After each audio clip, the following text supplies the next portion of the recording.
pour me demander qu'est-ce que tu as fait avec cet argent.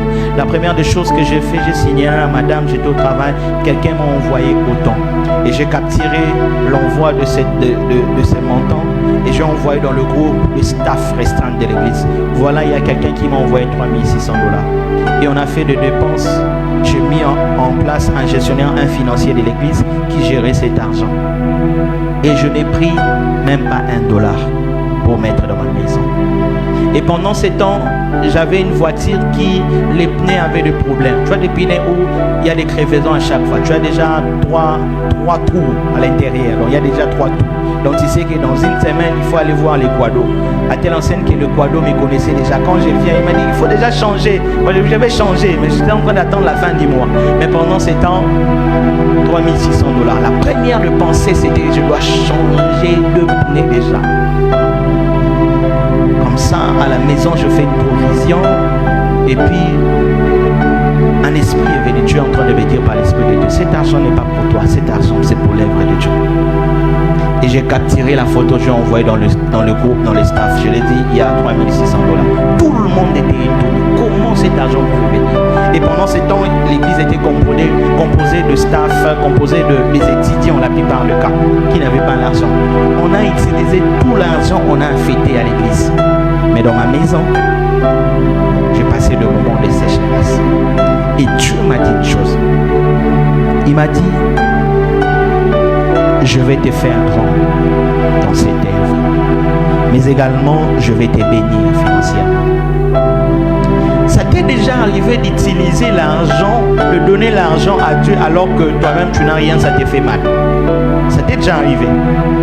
Tu n'as rien, mais ça te fait mal. C'était vraiment ce que j'étais en train de voir. $3600 dans la salle là, on a compliqué. Je donne ça pour l'œuvre de Dieu. Et c'est comme ça qu'on a commencé. C'était le tout premier test que Dieu m'avait fait. Après la guérison miraculeuse, qu'est-ce qui se passe? À cause de cette manque d'intégrité, la Bible dit que Géasi était en train de convoiter. De convoiter ses biens. Convoiter est traduit en hébreu pour dire amad. Amad veut dire désirer ardemment. Convoiter. C'est les mêmes mots que la Bible utilise dans les décalogues pour interdire la convoitise. Dans Exode chapitre 20, verset 17, la Bible interdit la convoitise. Et il a eu cet ardent désir de convoiter, de prendre avec de manipulation, avec de mauvaises intentions.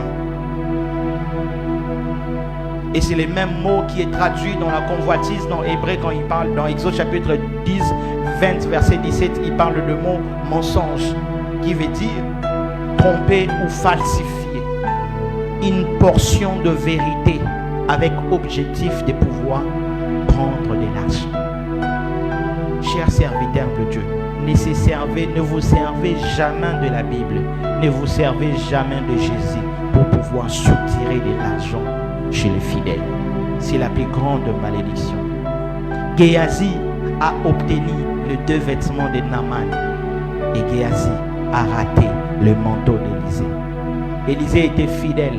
Lui, il a pris chez Élie la double portion. Mais Géasi, au lieu d'attendre la double portion, imaginez-vous, Élisée a pris la double portion. Si maintenant Élisée donnait à Géasi, ça sera même les 4 triples portions. Maintenant, il voit les 4 triples portions à cause des petits biens de 45 kilos. Il cède, il le prend chez Naaman. Et le problème, la réalité est que quand tu acceptes de prendre l'argent de Naaman, tu perds les 4 triples portions que tu peux prendre chez Élisée. Et beaucoup de gens à l'église sont devenus des manipulateurs. Beaucoup de gens à l'église sont devenus des cupides. Leur objectif, c'est de l'argent. Ils partent chercher telle maman. Maman Pessangabo. Ils partent chercher telle autre maman. Ils sont derrière de fidèles pour soutirer de l'argent. Servons Dieu avec objectif d'avoir l'argent. Ne servez pas Dieu avec objectif d'avoir l'argent. Vous êtes des Géasi. Lorsque tu cherches Dieu avec l'objectif d'avoir l'argent, tu prendras les 2 vêtements de Naaman, mais tu rateras les 4 triples options de Géasi. D'Élisée plutôt. Et le malheur, c'est que quand il a pris les 2 vêtements, et aussi le malheur, il prend aussi la lèpre. Naaman ne te donnera pas seulement le vêtement, Naaman te donnera aussi sa lèpre. Si tu cours derrière l'argent dans le ministère, tu n'auras pas seulement le 2 vêtements et les 70 kilos de Naaman. Tu auras aussi la lèpre d'Aman qui te fera arrêter la course. Il y a de grandes choses qui t'attendent dans le futur. Il y a de grandes choses qui t'attendent dans le futur. Alors ne cède pas devant Naaman. Ne convoite pas. Reste fidèle au peu de choses que Dieu t'a donné et il te confiera aussi de grandes choses. L'intégrité est non négociable dans la gestion de finances. Et la convoitise mène à la ruine spirituelle.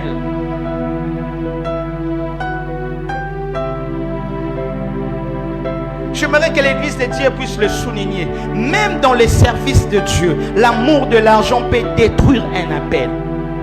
L'amour de l'argent peut détruire un appel, même dans les services de Dieu. Ne servez pas Dieu pour l'argent. Servez Dieu d'abord pour le royaume de ciel. Les restes, il va vous donner dessus.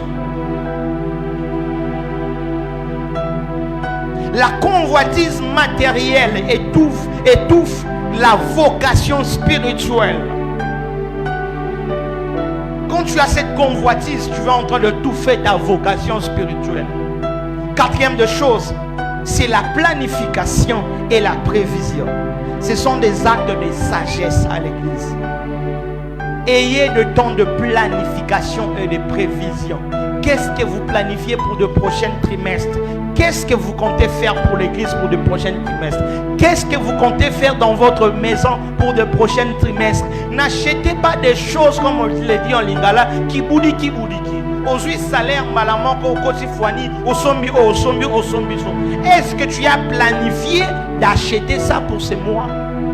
Planifiez des choses. Ne dépensez pas seulement parce qu'il faut dépenser. Les hommes sages, qui sont financièrement sages, sont ceux-là qui apprennent à planifier des choses. Si tu veux changer ton salon, planifie. Je sais que je vais changer mon salon dans tel mois. Je suis en train d'épargner jusqu'à ce que j'aurai ça. Parce que j'ai d'autres priorités.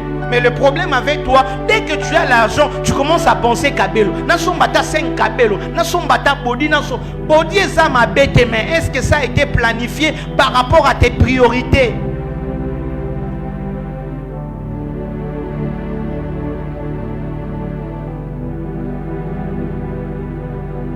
Tu peux me donner un bon amen. Tu peux me donner un bon amen. Tu peux me donner un bon amen. Je suis choqué, pasteur, de voir quelqu'un qui a un iPhone qui coûte $900, mais c'est un chômeur. Moi, je ne peux pas acheter un iPhone de $1000. Moi, je vous l'ai dit. Même si mon salaire dépasse ces montants-là, je n'achèterai pas un iPhone de $1000. À moins que j'achète ça pour l'église, pour la caméra. Je peux le faire. Mais acheter un iPhone pour $1000, appeler seulement les gens. Écrire sur WhatsApp, je ne peux pas le faire. Mais le problème avec toi, tu es chômeur. Mais tu roules, tu marches avec un téléphone de $1000. Après, tu vas appeler oncle. Oncle, continue à 100 unités, na méga. Mais tu as $1000 dans ta main, qu'est-ce que tu fais avec? Les problèmes de foi, ce n'est pas Dieu. Dieu t'a déjà béni, mais tu ne sais pas orienter ta bénédiction. Frères et sœurs, apprenez à bien orienter ta bénédiction. Dieu t'est béni, mais apprends aussi à bien orienter cette bénédiction. Une bénédiction mal orientée a l'impression d'être une malédiction et a l'impression de devenir une charge. Mais c'était une bénédiction préalable. Quand Dieu rencontre Moïse, il demande à Moïse, qu'est-ce que tu as entre tes mains? Il dit, je n'ai qu'un bâton. Il dit, jette ton bâton. Il voit le bâton se transforme en serpent. En d'autres termes, en réalité, Dieu se sert seulement de ce que nous avons en main pour ouvrir la mer rouge. Tu viens avec Dieu, Seigneur, donne-moi. Mais qu'est-ce que tu as entre tes mains? Tu as un téléphone, des iPhone de $1000. Mais tu es en train de demander à Dieu, Seigneur, bénis-moi dans l'activité, dans la ferme. Affaire nous a combien? Affaire nous a $100. Mais qu'est-ce que tu as entre tes mains? J'ai un téléphone de $1000. Jette ça d'abord. J'aimerais dire, jette ça d'abord par terre. Jette ce que tu as par terre. Transforme ce que tu as par terre. Les bâtons que tu négliges, c'est les mêmes bâtons qui ouvrira la mer rouge. Mais pour toi, tu penses que tu ne peux que faire des appels avec un téléphone de $1000. Les salaires que tu as, de $250, toi tu attends avoir $1000 pour t'acheter une maison. Mais je t'informe qu'il y a des gens avec ces mêmes salaires, comment papa loupang, avec ces mêmes salaires, comment babayer. Mais yo ozo zela monene pour okoma papa loupang.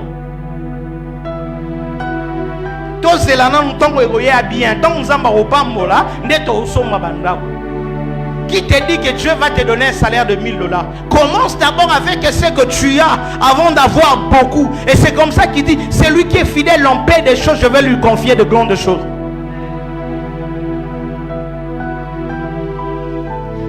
Proverbe chapitre 21 verset 17, la Bible dit, les projets de l'homme diligent ne mènent qu'à l'abondance. Les projets de l'homme diligent ne mènent qu'à l'abondance. J'aime les mots qu'il parle de diligence ici. Diligence veut dire en hébreu chari. Chari est traduit par des mots qui veut dire persévérant. Les projets d'un homme persévérant amènent à l'abondance. Mais le deuxième mot aussi veut dire un homme qui applique. Chari veut dire appliquer. Les projets d'un homme qui applique, mais aussi d'un homme qui persévère dans ce qu'il fait, l'amène à l'abondance. Le problème avec nous, nous sommes disposés à appliquer, mais nous ne laissons pas le temps au temps pour voir la sémence. Dieu te demande d'appliquer, mais quand tu appliques, mais persévère aussi. J'aimerais dire à la famille de Dieu, vous avez fait les pas, mais laissez Dieu faire les pas tout en persévérant. Ça finit par amener à l'abondance. Ça finit par amener à l'abondance. La sagesse financière consiste à planifier pour éviter les gaspillages et anticiper le besoin. Je le répète, la sagesse financière consiste à planifier pour éviter les gaspillages et anticiper le besoin. Anticiper le besoin. Disciplinez-vous financièrement. Ayez de budget dans vos maisons. Ayez de budget même à l'église. Ayez de prévisions dans votre maison. La cinquième de choses. Lorsqu'une église veut être épanouie financièrement, l'église doit appliquer ces deux choses.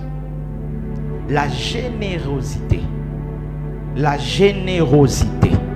et la foi active dans la provision divine. La générosité, également la foi active à la provision divine. Malachie chapitre 3, le verset 10. Malachie chapitre 3, verset 10. C'est un texte que nous connaissons tous, que nous avons l'habitude de le lire et de le répéter. La Bible dit une chose: apportez à la maison du trésor toutes les dîmes, afin qu'il n'ait de la nourriture dans ma maison.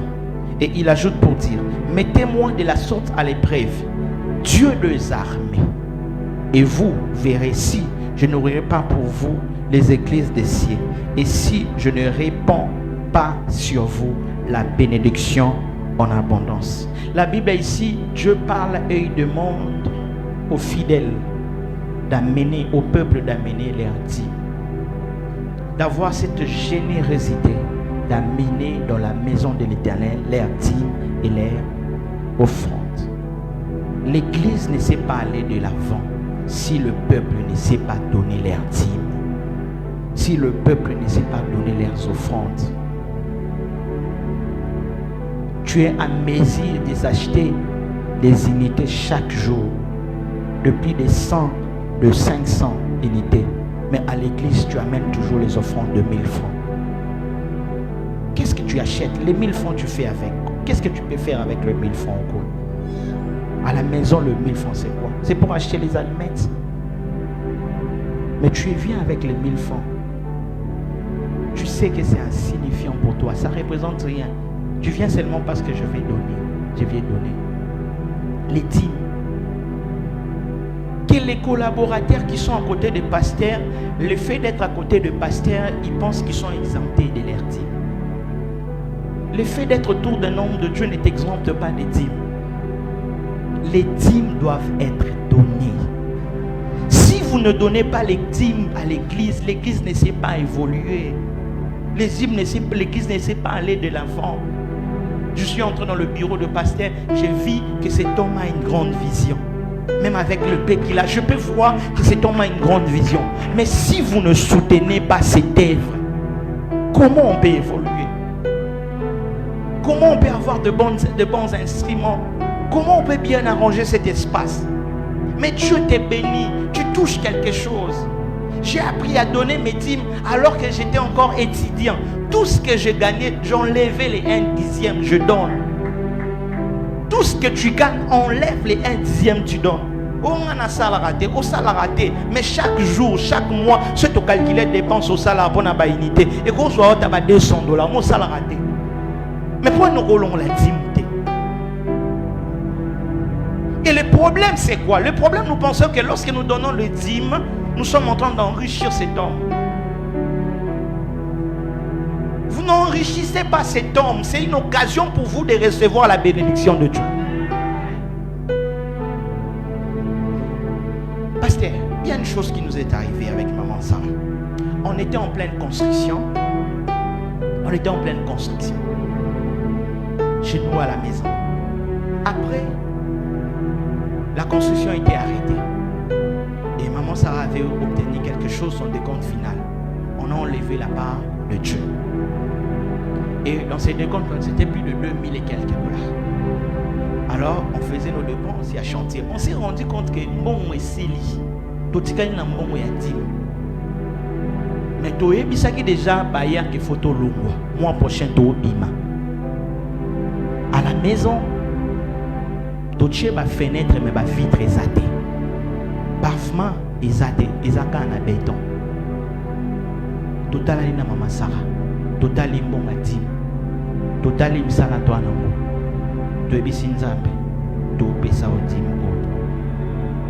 Ezane loko mon côté swanga na vie. On a mis mona devant les enfants père irresponsable. Na bimisi mbongo wana toke na ndako nzambe to pesi. To bi o eza nzambe. Et le jour qui a suivi, il fallait qu'on entre. To koti pavement ya bam 100 carreaux. To zu ba carton. To poser na ba fenêtre. To koti bon. Et les enfants nous disent, oui, papa, en français. Mais papa, ici, il n'y a pas de carreaux. Là-bas, il y avait des carreaux. Ici, chez nous. Là-bas, ce n'était pas chez nous. Là-bas, on louait. Et les enfants, grippe et banzo beta bango. Semaine à liboso, on a battu. On a mon ami tout dans Nzambe. Pour un était dans la fenêtre. En tant que papa, non, mais il fallait soit la fenêtre. Et ça pour l'intérêt à Bana, pour la santé à Bana. À un moment donné, je me dis, tu n'es pas responsable. Tout à l'heure, maman Sarah, tu as dit au salon pour l'ensemble. Bon, tu pèses, tu côté bon. Micro lundi, chaque fin du mois, tu as ma vitre d'ambo. Après, tu as ma caro, malembe, tu as ici d'ambo. Mais, et l'eau recommence la kibiso après. Dieu nous a bénis avec une autre maison, plus grande que celle-là. Quand on signait le contrat de vente, tout à l'heure, maman Sarah Tofukami la chambre, tout le Nzambe Otope Sarah Dim, Tokotara Awa, tout aura na carotte, tout aura na vitre, Nzambe wana afutaka. Nzambe wana afutaka. Maintenant, j'aimerais vous expliquer quelque chose ici. Dans Malachie chapitre 3, verset 30. Église de Dieu. Je vais même finir par là. La Bible dit, mettez-moi de la sorte en épreuve, vous verrez si je n'ouvrirai pas pour vous les églises de ciel. Dans la Bible contient au total 7487 promesses faites par Dieu à l'humanité. Plus de 7487 promesses faites par Dieu à l'humanité.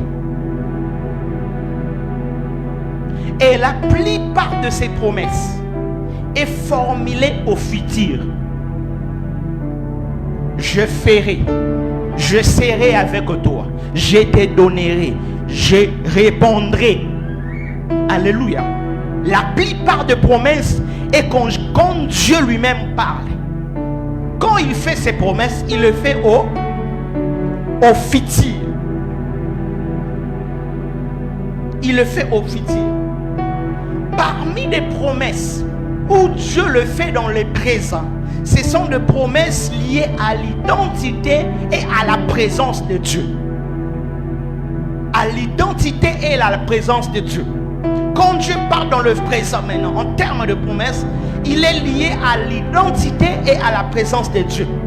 Dans Exode chapitre 20, il dit « Je suis l'Éternel, ton Dieu ».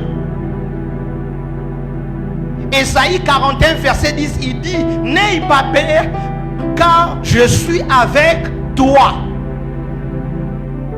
Quand Dieu conjugue ses promesses et que lui-même parle de ses promesses dans les présents, pour la plupart des cas, c'est lié à son identité et à sa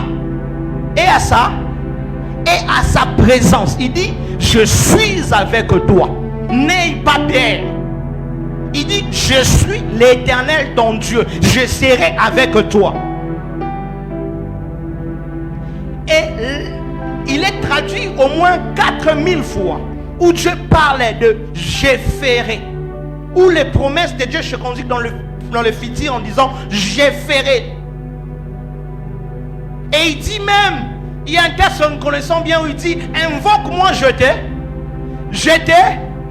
je t'annoncerai que tu ne... » Est-ce que c'est au présent ou bien c'est au futur? C'est au futur. J'aime aussi un texte, c'est parmi les textes que nous aimons bien. Matthieu chapitre 7, verset 7. La Bible dit, demandez, on vous cherchez, frappez et vous. C'est au présent ou dans le futur. Mais rare de fois où Dieu parle en agissant au présent. Et la seule fois où Dieu parle en agissant au présent, sans pour autant parler de l'identité ni de sa présence, mais ici il parle en termes d'action. C'est dans Malachie chapitre 3, le verset 10.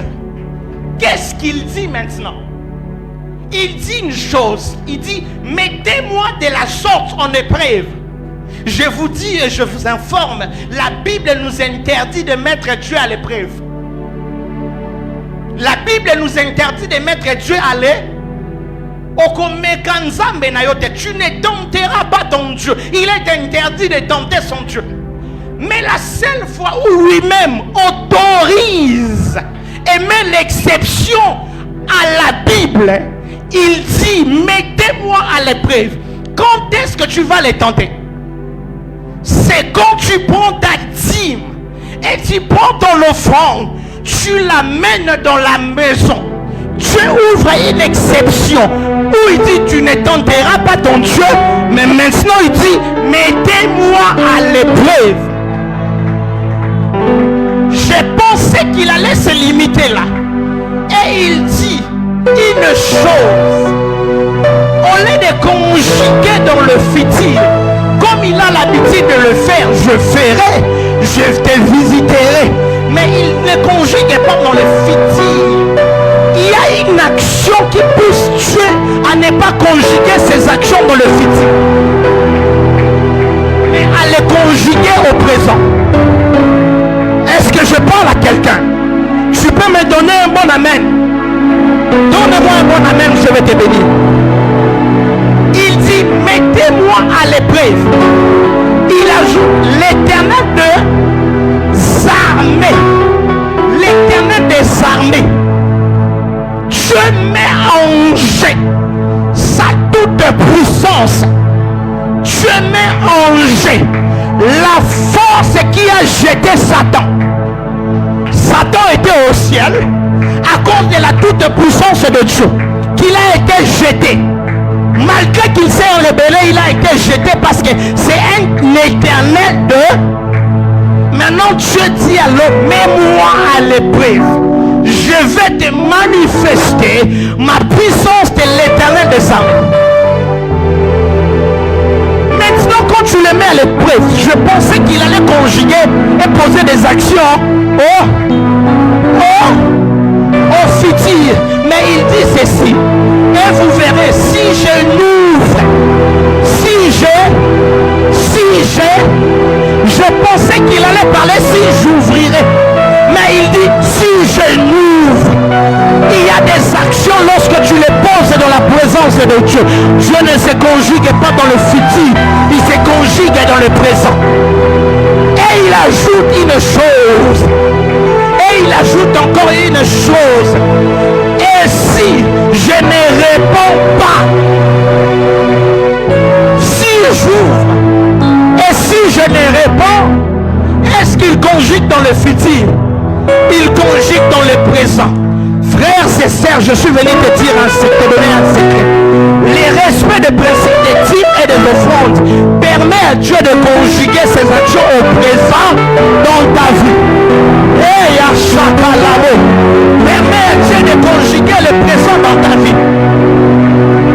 Permet à Dieu de conjuguer le présent dans ta vie. Il m'est arrivé de conjuguer au futur. Lorsque nous sommes mariés avec maman Sarah, la première des choses qui était le sujet de notre prière, c'était que nous devons acheter une parcelle. Et les plans c'était dans 5 ans. Après les 5 ans de notre mariage, on devait acheter une parcelle. Acheter notre propre maison, c'était d'abord une parcelle. Et quand la vision de l'église a commencé, nous avons pris l'argent qu'on avait fait l'épargne. C'était autour de $2600 déjà. On l'a pris, on l'a mis dans l'œuvre de Dieu. C'était au mois de septembre. Mais je vous informe, quand on a jeté cet argent, on pensait avoir jeté. Et on s'était dit, pourtant la norme peut-être après 6 ans, on aura un terrain. Mais je vous informe, au mois de novembre, Dieu a fait un miracle. On a acheté un terrain pour nous. Quand Dieu est mis en épreuve, il n'agit pas au futur, mais il agit au présent.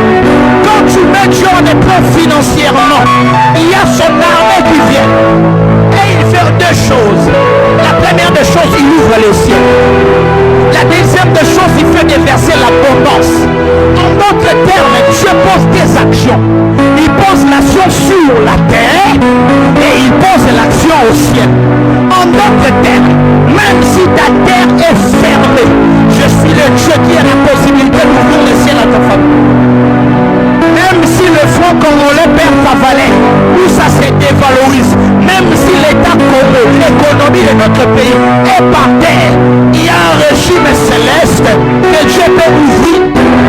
Je prie et je déclare au nom de Jésus que Dieu ouvre le ciel en ta faveur, que Dieu ouvre le ciel en ta faveur, que l'abondance de Dieu arrose ta maison. Et j'ajoute une chose, Dieu ne va pas se conjuguer dans le futur, il va se conjuguer dans le présent. Il va se conjuguer dans le présent. Il y a des choses cette année, avant que ça ne cesse, tu commences déjà à prier pour l'année 2026, mais Dieu va te surprendre cette année. Dieu va te surprendre cette année. Dieu va te surprendre cette année. Il est de Dieu qui se conjugue dans le présent.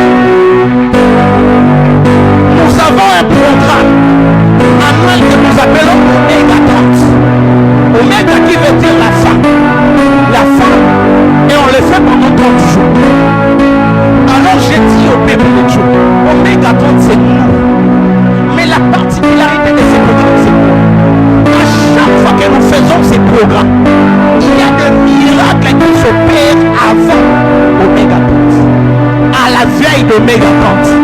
C'est que quand quelqu'un pensait prier pour que Dieu agisse, avant qu'on y arrive, Dieu change les sujets de sa prière. Les sujets de sa prière qui était l'intercession se transforme en adoration. Je bénis quelqu'un au nom de Jésus. Est-ce que je peux bénir quelqu'un en ce lieu? Dieu va changer le sujet de tes prières. À la fin de cette année, ça ne sera plus l'intercession pour l'année 2026. Ça sera un sujet d'adoration. Que Dieu te fasse entrer en année 2026. Non pas comme un intercesseur qui demande, mais comme un adorateur qui élève ses mains pour dire, tu m'as visité cette année 2025. Et j'entre dans l'année 2026 avec la bénédiction que tu m'as donnée. Il dit, l'Éternel ne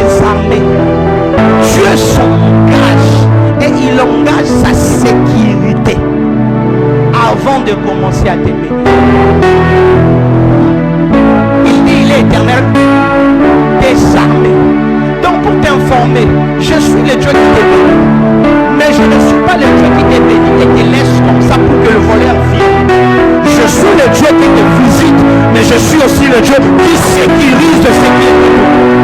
Je bénis quelqu'un au nom de Jésus. Dieu va bénir ton mariage, mais il est aussi le Dieu qui va protéger ton mariage. Et Dieu va bénir tes enfants, mais il est aussi le Dieu qui sécurisera tes enfants. Est-ce que je peux bénir la mission famille céleste? Dieu va donner à bénir cette œuvre, mais il sera aussi le même Dieu qui préservera cette œuvre. Ce n'est pas les paroles des hommes qui feraient échouer cette œuvre. Ce n'est pas les plans des hommes qui feraient échouer cette œuvre, parce qu'il est l'éternel de ça. Il est l'éternel de. Il est l'éternel de. Il est celui qui sécurise ce qui est à toi, mais aussi celui qui détruit tout celui qui veut détruire ce qu'il a béni. Il est jaloux de sa bénédiction et il ne permettra pas que quelqu'un vienne détruire ce qu'il a donné. Dieu est jaloux de sa bénédiction. Et quand il te bénit, il ne permettra pas qu'un autre vienne ravir ce qui est à lui. Il l'a conduit d'intimité dans l'autre. Et qu'il dit l'école. Qui va venir détruire cela? Yebisaye, la tchaki Bekanange Zalaki un dixième. Bekanange Zalaki un dixième. Ce qui est l'ego détruit, yo paye à gocha un dixième na yo. Yo paye à gocha un dixième na yo. Bonzamba pambola yo na nege na yo. Secret na nga ezati. Secret na nga eza offrande. Mais qu'est-ce que l'ennemi pense? L'ennemi nous fait penser que lorsque tu donnes la dîme, tu es perdant. Tu touches 1000 $, tu donnes à Dieu 100 $. Entre les 900 $ et les 100 $, qu'est-ce qu'il y a? Si les 900 $ n'a pas su résoudre le problème, c'est seulement le 100 $ qui va résoudre ce problème. Et l'ennemi te désoriente. Il te fait croire que les 100 $ négocier, ça va problème venir ensemble. Parce qu'il sait, dans le règne là, le ciel peut être ouvert pour toi. Autre chose, après avoir posé ces personnes, je fais 6 ans, mon salaire ne changeait pas. 6 ans. J'étais marié célibataire, j'étais célibataire avec le même salaire. Je me suis marié avec le même salaire.